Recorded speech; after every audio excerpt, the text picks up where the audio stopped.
Okay, thank you. Thank you. I am chomping at the bit. I'm really excited.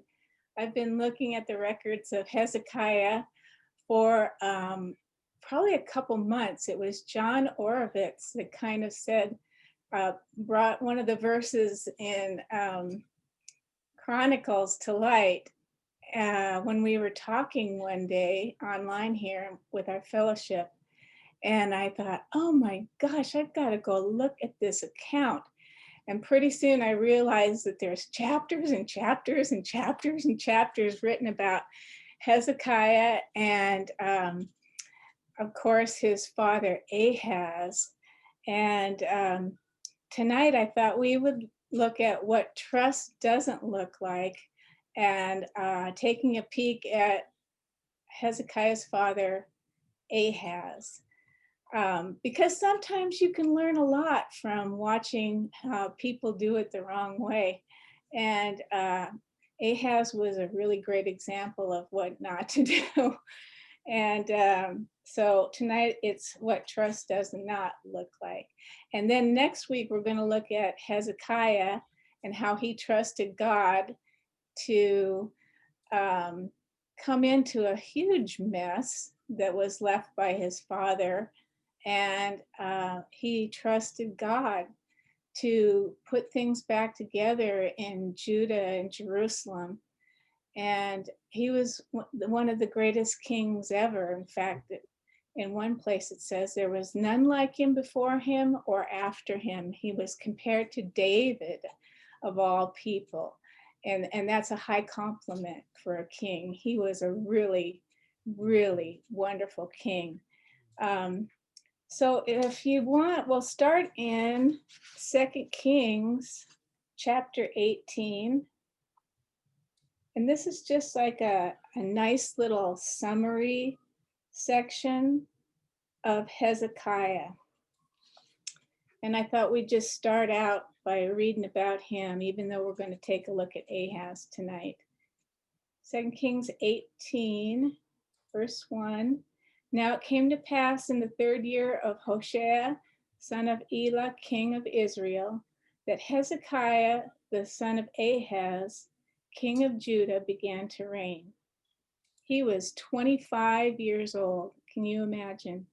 When he began to reign, and he reigned 29 years in Jerusalem.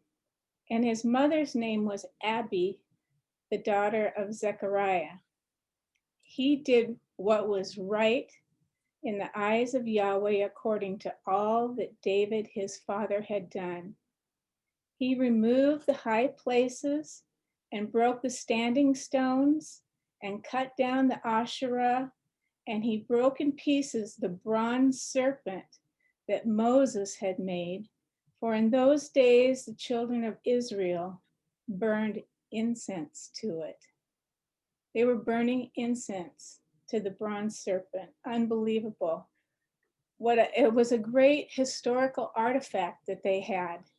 And after 700 years, they didn't just think of it as history, they were worshiping it. It's terrible. For in those days, the children of Israel burned incense into smoke perfume to it, and he called it Nehushtan, which means that bronze thing. Hezekiah trusted in Yahweh, the God of Israel, so that there was none like him among all the kings of Judah that came after him, nor among those that were before him. For he held fast to Yahweh. He did not depart from following him, but he kept his commandments, which Yahweh commanded Moses. So Yahweh was with him. Wherever he went out, he prospered, and he rebelled against the king of Assyria. He struck down the Philistines to Gaza and its territory, from the watchtower to the fortified city, from the big cities to the small cities. He took care of business, and he did what God wanted him to do. Now I'm going to share with you, I've never done this, so I'm going to share my screen. I want to share a map. And It's out of this book. It's the Satellite Bible Atlas by Bill Schlegel. This is just an amazing piece of work. I've spent a lot of time looking at this, and the more I look at it, the more I want to look at it. But we're going to look at a map of the area for the time here. I'm going to share my screen.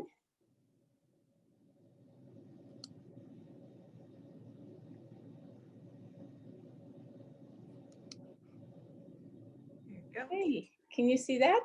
Yep, beautiful. Okay. So this is a map of the time of Ahaz and Hezekiah. Up here we have Assyria. Assyria was like a superpower, kind of like we think of the United States today as being a superpower in the world. And down here we have Jerusalem and Judah. Over here, or up here, we have Samaria, and that's like the capital city of Israel. So we have Judah down here, Israel up here with its capital city of Samaria. And then over, you can't see, but there's Damascus, probably up about here. Damascus, Syria. And this is where the trouble was brewing for Ahaz in his time. This was a very violent time, and he was facing pressure from Israel and from Damascus. They were wanting to come in and attack. So I'm going to stop sharing here. There we go. It worked. I'm so happy. I was so nervous about that. Anyway, I'm gonna, let's take a look at 2 Kings 16. Just back a couple books, or a couple chapters. This is a summary of Ahaz. 2 Kings 16, verse 1. In the 17th year of Pekah, the son of Remaliah, Ahaz, the son of Jotham, king of Judah, began to reign. Pekah was the king up in Samaria. So, and Ahaz was 20 years old when he began to reign, and he reigned 16 years in Jerusalem. He did not do what was right in the eyes of Yahweh his God, like David his father. He walked in the way of the kings of Israel. They had gone off the deep end with idolatry by this time. Yes, and he made his son to pass through the fire in accordance with the abominations of the nations that Yahweh had driven out from before the children of Israel. There he is in the land of promise and acting like the people that were supposed to have been driven out of there, who were actually sacrificing their own children in their idol worship. He sacrificed, verse 4, he sacrificed and turned incense into smoke perfume in the high places and on the hills and under every green tree. Then Rezin, king of Syria, up in Damascus, and Pekah, son of Remaliah, king of Israel, came up to Jerusalem to war, and they besieged Ahaz, but could not overcome him. Pressure's building. It's a politically dicey time. Things are dangerous. And at that time, in verse 6, Rezin, king of Syria, recovered Elath to Syria and drove the Jews from Elath, and the Syrians came to Elath and lived there. Elath was the city south of Jerusalem. So those Syrians came all the way down past Jerusalem, down and took Elath and drove the Jews from the area from Elath. And then those Syrians came to live in Elath. so they're moving in. They're moving in from all sides. Really, it's a scary time politically. And what we're going to see as we look at some of these records tonight is that Ahaz was looking for a political solution. Things were bad, and it just kind of reminds me of the situation that we look at today around the world. Things are dicey, things are scary. Sometimes we look out and we see things are unstable, and we wonder, what's going to be the political solution to all this? But the real solution comes from the Lord.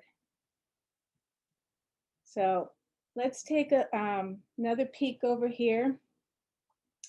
Verse 7 of 2 Kings 16. So Ahaz sent messengers to Tilgath Pelicer, king of Assyria. This is the big superpower up above Israel that's putting pressure on all these other countries. The king of Assyria considered himself to be the king of the world. They were a dominant force. So Ahaz sends a messenger up there asking or saying, I am your servant and your son. Come up and save me out of the hand of the king of Syria and out of the hand of the king of Israel who have risen up against me. They're ganging up against me. I'm going to call on the big dog in the area, the superpower, Assyria. Come save me. Come save me.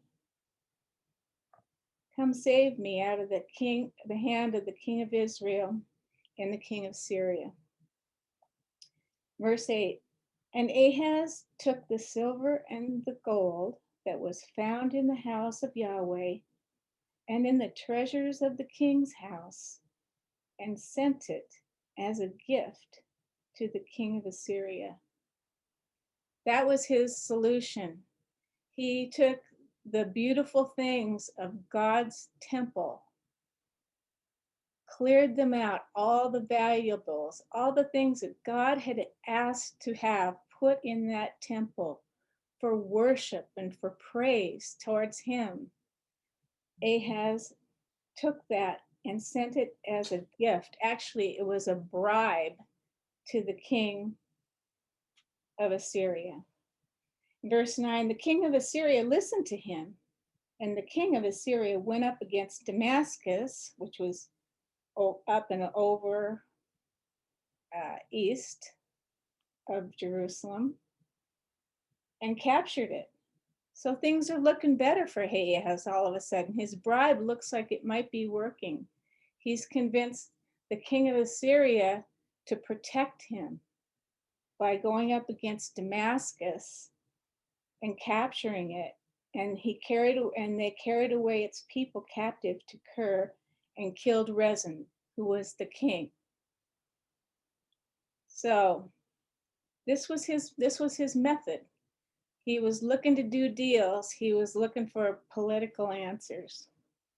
And he didn't have to submit to the king of Assyria at all. This was completely voluntary. But it showed that he was looking for help from people and not from God. He was religious, though. Boy, was he religious. He was a card-carrying idolater. And he he took every opportunity to find new ways to be an idol worshiper, and we'll see that here coming up. So instead of trusting Yahweh, though, he trusted foreign gods and the king of Assyria. So unless you think that he was by himself and he just didn't know what he was doing, we've got to remember that Isaiah was the prophet in Jerusalem at this time. So Ahaz was not by himself. The Lord was with him, trying to help him, even though he was knee deep in idolatry. So let's take a look at Isaiah chapter 7. And we're going to read some of the prophecy that Isaiah had for Ahaz. It's really beautiful because God was still in Ahaz's corner. He was still trying to work with him. Isaiah 7, verse 1. It came to pass in the days of Ahaz, the son of Jotham, the son of Uzziah, king of Judah, that Rezin, the king of Syria, and Pekah, the son of Remaliah, the king of Israel, went up to Jerusalem to war against it, but could not prevail. When it was reported to the house of David, saying, Syria is allied with Ephraim, or Israel, those two have ganged up, his heart trembled, and the heart of his people, as the trees of the forest tremble with the wind. They were terrorized at the thought of Israel and Syria working together to come against Judah and Jerusalem. Verse 3. Then Yahweh said to Isaiah, Go out now to meet Ahaz, you and Jehoshaphat your son, at the end of the channel from the upper pool on the highway to the launderer's field.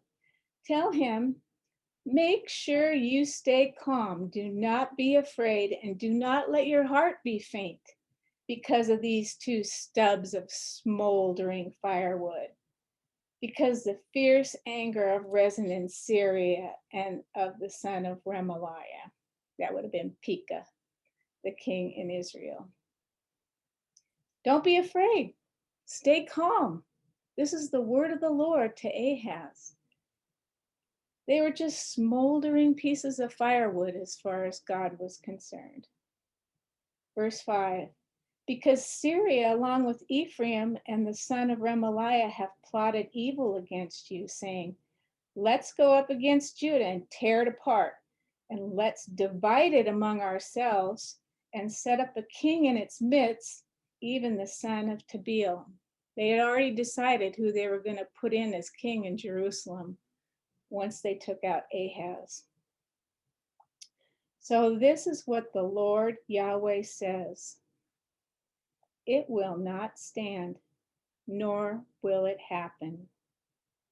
For the head of Syria is Damascus, and the head of Damascus is Rezin, and within 65 years, Ephraim, or Israel, will be broken in pieces, so it will not be a people. And the head of Ephraim is Samaria, and the head of Samaria is Remaliah's son, Pekah, the king. If you will not believe, surely you will not be established. That was the word of the Lord to Ahaz. He should have gone with it. He should have gone with it. It reminds me, and I'm glad to see Rhett on tonight, because during the time of the last elections, we were on a prayer chain, and Rhett was sending out some of the most beautiful things. And it was a time of, I would say, intense pressure, maybe similar to this, but maybe not quite the same. But yet, after the election was over, and I have to admit, I got over involved in worrying about a political solution that I thought should happen. And after the election was over, Rhett sent out an email, and he said the most profound thing, and I will never forget it. No one is coming to save us. No one is coming to save us. In other words, the political solution that you thought would just save the day is not going to happen. We need to trust God. We need to trust God. We don't know how he's going to work here. So this was the word of the Lord from Isaiah to Ahaz. Don't be afraid. These guys are just smoldering stubs. And within 65 years, poof, they're not even going to be a people. So Yahweh spoke to Ahaz, saying in verse 10, as a sign of Yahweh your God, ask it either in the depth or the height above. So what Isaiah is doing is asking Ahaz to ask the Lord for a sign that these words are actually true. And, you know, you wonder, well, wasn't it enough that God had given these words to Isaiah? But Isaiah told Ahaz, you ask for a sign and God will show you a sign, big or small, in the depth or in the height above. But Ahaz said, I will not ask, nor will I tempt Yahweh. What the prophet of the Lord had just told him, ask for a sign. And he said in verse 13, listen now, house of David, is it not enough for you to try the patience of men, that you will try the patience of my God also? Isaiah knew this was not a sincere response by Ahaz. Ahaz was trying to look really holy and really righteous and saying, oh, I can't ask God for a sign. That wouldn't be proper. But Isaiah saw through it. Verse 14, therefore, the Lord himself will give you a sign.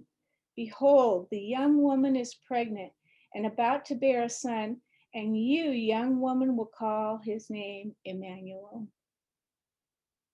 He will eat butter and honey when he grows, or when he knows to refuse the evil and choose the good. In other words, it won't be long. Before the child knows to refuse the evil and choose the good, the land whose two kings you abhor will be forsaken. Yahweh will bring on you, on your people, and on your father's house, days that have not come from the day that Ephraim separated from Judah, which was a horrible day. The king of Assyria. The king of Assyria is coming. You chose not to believe me. This is what's going to happen. It will happen in that day that Yahweh will whistle for the fly that is in the uttermost part of the streams of Egypt, and for the bee that is in the land of Assyria. Things are coming, and it's not looking good for you, Ahaz. He could have gone with it. He could have believed the Lord, but the problem was he had already cut a deal. He had already sent that treasure from the temple to the king of Assyria. So he didn't think he needed any words from the Lord. He didn't think he needed, oh, I couldn't ask the Lord for a sign. Well, what the real truth was, he'd already paid a bribe. He'd paid a bribe to the king of Assyria. So this last verse, or this verse 9 here in the Holman Christian Standard Bible, I just wanted to look at that. It says, if you will not believe, surely you will not be established. In the Holman Christian Bible, it says, stand firm in your faith, or you will not stand at all. And Ahaz chose not to stand at all. Okay, 2 Chronicles 28. We'll look at a little bit more here about Ahaz. He's got pressure from every side. He's got this prophecy from the Lord, and things are coming his way from Assyria, as well as from Israel and Damascus. 2 Chronicles 28, verse 16. At that time, King Ahaz sent to the kings of Assyria to help him. That's when he paid the bribe. For again, the Edomites had come and struck Judah and carried away captives. So it wasn't just from the north. Now it's from the south. And Edom, they're coming after him too, this time carrying away captives. The Philistines from the west coast, from Jerusalem. The Philistines had also invaded the cities of the lowland and of the Negev of Judah, and had taken Beth Shemesh and Ajalon and Gederoth and Soko with its towns, and Timnah with its towns, and Gimzo also and its towns, and they lived there. They're moving in. These unbelieving nations are moving in. For Yahweh brought Judah low. Why? Because of Ahaz, king of Israel. For he had dealt wantonly in Judah and had trespassed severely against Yahweh. That's why it happened. That's why all these attacks happened. God couldn't protect him. Verse 20, Tilgath-Pelicer, king of Assyria, came to him and distressed him, but didn't strengthen him. Now he had paid a bribe to this king, but now he's distressing him. For Ahaz took away a portion out of the house of Yahweh and out of the house of the king and of the officials and gave it to the king of Assyria, but it didn't help him. In the time of his distress, he trespassed yet more against Yahweh, this same King Ahaz. For he sacrificed to the gods of Damascus that struck him. He said, because the gods of the kings of Syria helped them, so I will sacrifice to them, that they may help me. But they were a cause of stumbling to him. And that was the thinking of the day. People would take on the gods of the most powerful entities in the neighborhood. So if you were winning, if the Assyrians were winning, then people would take on their gods to worship, because the superstitions were that they were the most powerful ones. In verse 24, Ahaz gathered together the vessels of God's house. This is his response. He gathered together the vessels of God's house after he'd already gathered up a lot of valuables and sent them off for a bribe. Now he's going to finish it off here. He's going to cut in pieces the vessels of God's house and shut up the doors of the house of Yahweh, the temple. And he made him altars in every corner of Jerusalem. Every corner of Jerusalem. In every city of Judah, he made high places to turn incense into smoke perfume to other gods, and made Yahweh, the God of his fathers, angry. Boy, when the chips were down, he had a chance to turn to the Lord, but he didn't. He turned to other gods. Yeah, he doubled down on stupid. I mean, he just kept going. He kept going.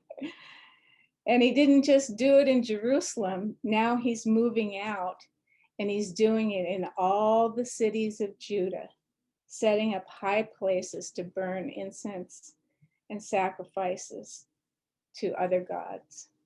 Really, really sad. So here's another goodie about Ahaz. 2 Kings, we'll go back to 2 Kings 16 again. This tells a little bit more about his commitment to the gods of Damascus.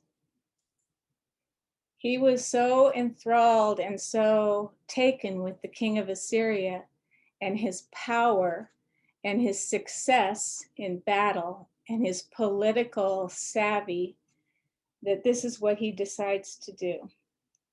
16 verse 10. King Ahaz went to Damascus to meet Tiglath-Pileser, king of Assyria, and he saw the altar that was in Damascus. So this guy, this king is the big dog on the block. He thinks he better get up there right quick. Things are still hot and trouble's brewing everywhere. He's going to go meet with this king in Damascus. And King Ahaz sent to Uriah the priest a model of the altar. I think I skipped a verse or part of a verse. The king of Assyria, and he saw the altar that was at Damascus. And the king Ahaz sent to Uriah the priest a model of the altar and its pattern according to all its workmanship. So he's up there and he sees this beautiful altar to worship their god, Asher. And he says, oh yeah, we need one of those. So he has somebody draw up plans for it, sends it back to Jerusalem.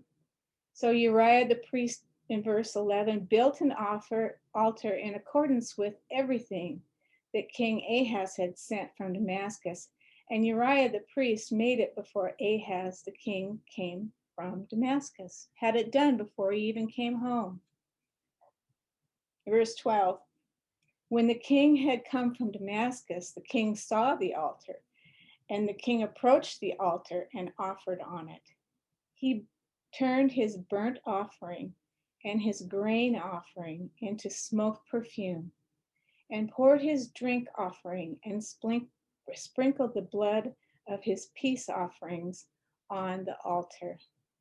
Those things that were supposed to be sacrificed to Yahweh, he's sacrificing on this altar for an idol of Asher. Not only that, it was in the temple. He didn't just set it up outside somewhere. Oh no, he actually set it up in the Lord God Almighty's temple. In verse 14, the bronze altar that was before Yahweh, he brought from the front of the house or the temple, from between his altar and the house of Yahweh, and put it on the north side of his altar. The north side would have been the left side. It's not the side of blessing. It was an insult to Yahweh, the God of heaven and earth, to put his altar on the left side of the altar to Asher. In verse 15, King Ahaz commanded Uriah the priest, saying, turn the morning burnt offering and the evening grain offering into smoke perfume on the great altar, along with the king's burnt offering and his grain offering, and with the burnt offering of all the people of the land, and their grain offering and their drink offerings, and sprinkle on it all the blood of the burnt offerings and all the blood of the sacrifices. But the bronze altar will be for me to inquire by.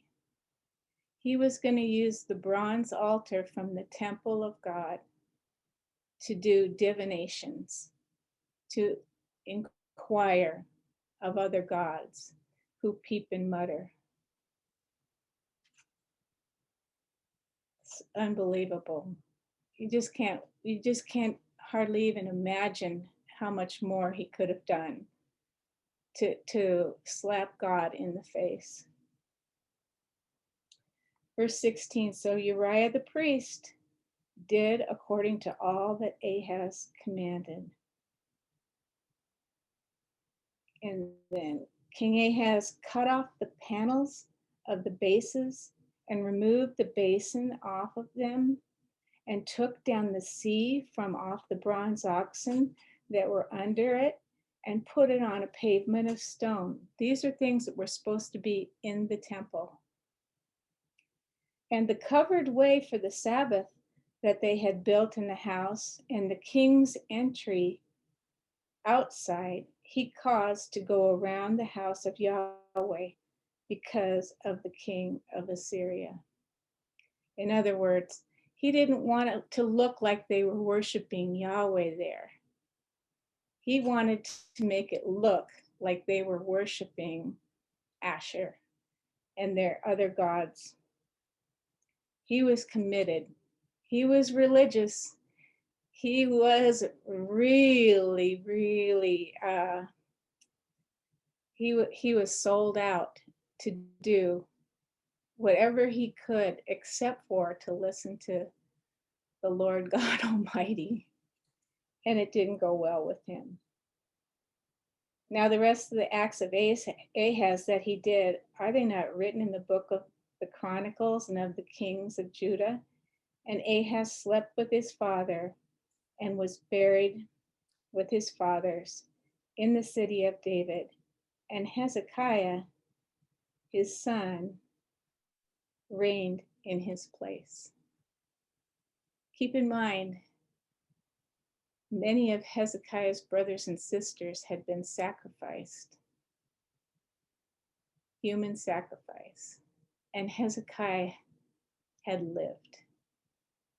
And now we're going to see, go to 2 Chronicles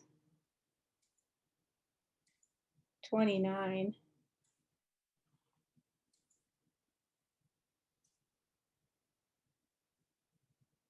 Verse 1. Hezekiah began to reign when he was 25 years old. After that example of a king, Ahaz, that was his example of a king and a father. And he reigned in Jerusalem, Hezekiah, and his mother's name was Abijah, the daughter of Zechariah, who was a Levite. He did what was right in the eyes of Yahweh, according to all that David, his father, had done. And this is what the first move Hezekiah made. He, in the first year of his reign, in the first month, opened the doors of the house of Yahweh and repaired them. He was faced with a mess, an incredible mess. But the first thing he did was to open the doors of the temple and repair them. He opened the doors of the temple where there was supposed to be praise and worship and honor to God. That was his first move. And next week, we're going to see about how he cleansed the temple and how he cleansed Jerusalem. And he got the Levites and the priests all in order, back doing their jobs again. And he was a wonderful, wonderful man who just kept doing the next right thing. He had, you know the feeling of standing in front of a giant mess, not knowing where to start. The right place to start is with praise and worship. The right place to start is to set things in order to make sure God is getting the glory, to make sure that you are first acknowledging your God. And so that's what I had to share with you tonight. And I'm excited to get into talking about Hezekiah next week because he's such a great example of what trust is. Ahaz didn't trust, and we can learn a lot from that. But Hezekiah did trust. So, thanks.